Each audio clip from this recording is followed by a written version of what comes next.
Hello students, welcome to my channel KT's Commerce Classes. Today, new topic company accounts. Accounting for share capital part 1. First, we have to know what is company. A company is an association of persons who contribute money or money's worth to a common stock and employ it in some trade or business and who share the profits and losses arising therefrom. Now, we have to know what is share. According to Justice Forwell, a share is not a sum of money but is an interest measured in the sum of money and made up of various rights contained in the contract. Now, classification of shares. Number 1, preference shares, and number 2, equity shares. Now, shares, preference shares. Again, preference shares classified under following heads: rights to dividend, cumulative preference shares,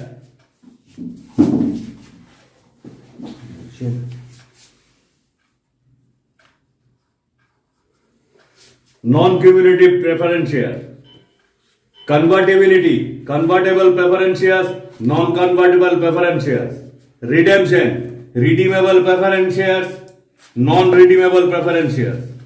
Rights to participate in profits, participating preference share, non-participating preference share, and separately equity shares.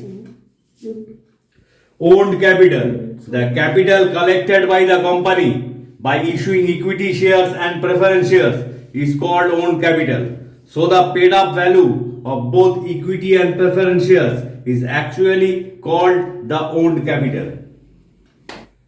Types of share capital. A. Authorized capital. Authorized or nominal capital means such capital as is authorized by the memorandum of a company to be the maximum amount of share capital of the company. It is the maximum amount of share capital which the company is authorized to raise. It is also known as registered capital of a company. Issued capital. Issued capital means such part of authorized capital as the company issues from time to time for subscription. Subscribed capital. Subscribed capital means such part of the issued capital which is for the time being subscribed by the member of a company. It is divided into subscribed and fully paid up.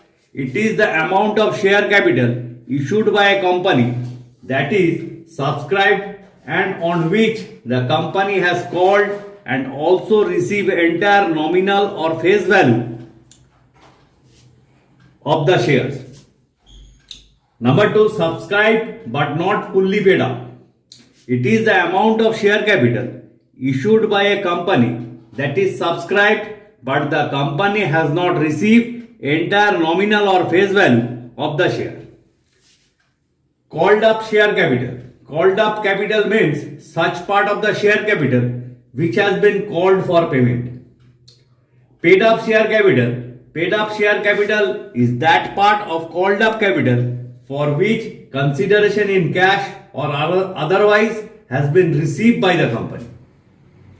Reserve capital, when a part of uncalled capital is reserved by the special resolution of the company so that it will be used in future at the time of liquidation, then this is saved capital.